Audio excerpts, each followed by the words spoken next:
There are moments in sports history that define an era. Moments so rare, so extraordinary, that they transcend the game itself. Today, we're reliving the complete legacy of a boy who became a god. A player who didn't just break records, he rewrote the very essence of what it means to be a footballer. His name is Lionel Andres Messi. For nearly 2 decades, the world watched in awe as one man orchestrated football's most beautiful symphony.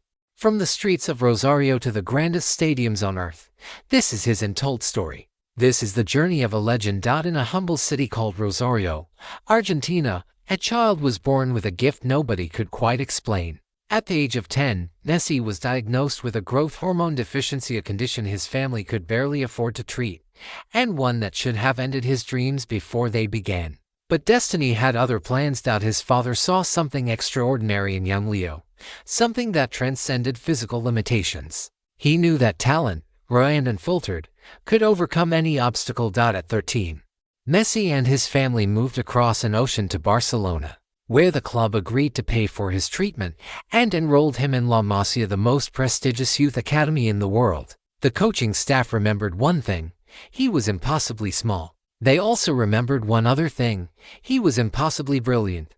While other players relied on strength, speed, and physicality, Messi possessed something rare, an almost supernatural understanding of space and time. He didn't just see the game, he orchestrated it. Ball at his feet, defenders looked like statues. His left foot became legendary before he'd even turned 18. In October 2004, at just 17 years old, Messi made his debut for Barcelona's first team. The world didn't know it yet, but they were witnessing the birth of a new era in football.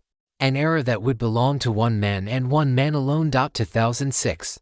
That's when Messi announced himself to the world. Playing alongside Ronaldinho, he learned the art of dribbling, the poetry of the game. And then, when Ronaldinho's era faded, the torch passed to him. Messi didn't just carry it, he set the entire world on fire.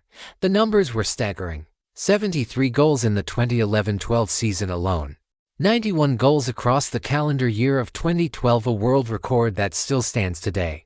These weren't just numbers, they were art painted in goals. Every match brought a masterclass. Every performance felt like watching Mozart compose a symphony. He won the Ballon d'Or 4 times in a row: 2009, 2010, 2011, 2012. No one had ever done it before. No one has done it since. But the statistics couldn't capture what made Messi truly legendary. It wasn't just that he scored, it was how he scored. The impossible angles, the chip passes that defied physics, the runs through impossible gaps. Defenders would position themselves perfectly, anticipate every movement, and still he'd slip past them like smoke. And when the moment demanded something different, he found it. In the 2009 Champions League final against Manchester United, the smallest man on the pitch rose above everyone and scored with his head, a goal nobody saw coming from a player nobody could outjump. He didn't celebrate like other strikers. He simply ran back to position, as if he'd just done the most natural thing in the world. Barcelona wasn't just winning, they were dominating. And Messi was the orchestrator, the maestro, the reason the world stopped to watch. The MSN trio: Messi, Suarez, Neymar became unstoppable. But everyone knew the truth: without Messi, there was no magic. He was the heartbeat of Barcelona's greatest era.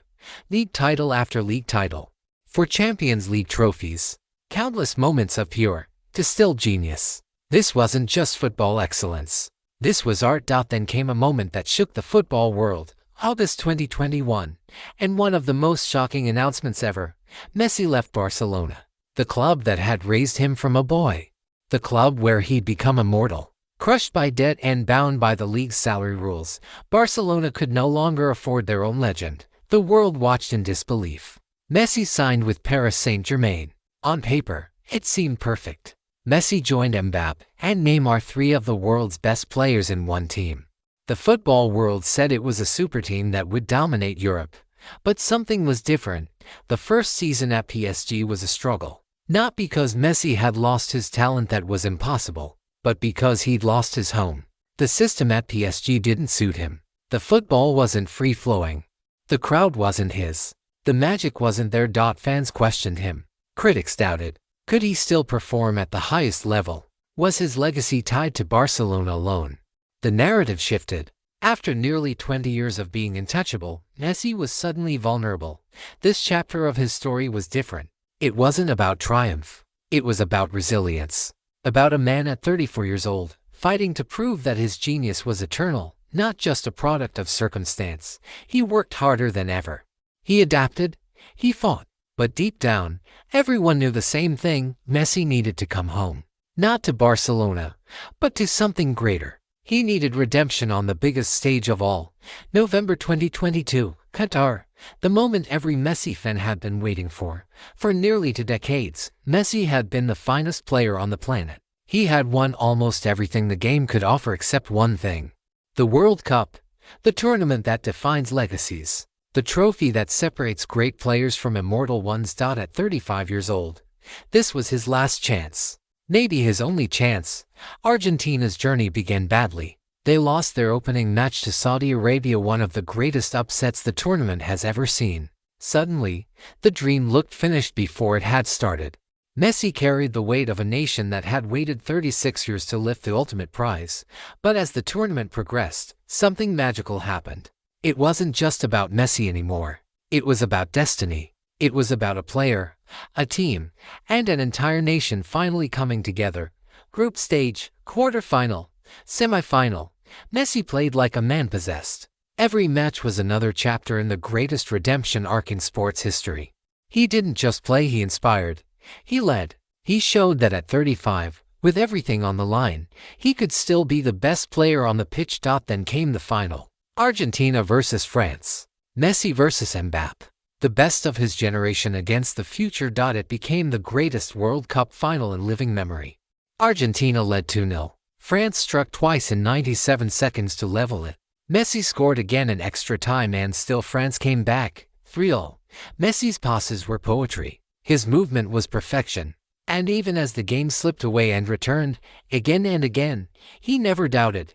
And then, in the penalty shootout, Argentina won, 4-2. Messi fell to his knees. After 35 years, after 1,000 nights dreaming of this moment, after all the doubts and the criticism and the near misses, he finally held the World Cup above his head. The world erupted. Grown men wept. An entire nation poured into the streets. Because they knew what they were witnessing: the completion of the greatest individual football journey ever told. It wasn't just a trophy. It was vindication. It was destiny. It was proof that true greatness transcends statistics, transcends trophies, transcends everything, because it lives in the hearts of those who witness it. Lionel Messi didn't just play football. He elevated it. He showed the world what pure artistry looks like, what dedication looks like, what it means to be the best at what you do, every single day. For nearly 2 decades, 8 Ballon d'Or awards, 10 La Liga titles, 4 Champions League trophies, a Copa America, and finally, a World Cup. Records that may never be broken. But the real legacy isn't in the statistics.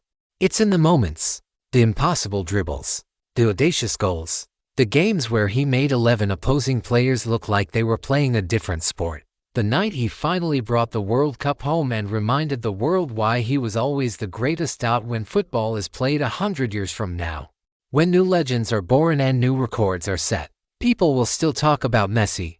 They'll still watch the footage. They'll still ask, was he the greatest ever? In an era where 2 titans, Messi and Ronaldo, dominated football like no one else, where both pushed each other to impossible heights, where the beautiful game reached new levels of excellence, the debate will never truly end. But for millions who watched him play, there was only ever one answer: Lionel Messi, the boy from Rosario who was told he was too small, who became a giant in every way that mattered, who showed us that greatness isn't measured in physical attributes, but in the size of your heart, the brilliance of your mind, and the magic in your feet. This is his story. A story of a legend that will live forever.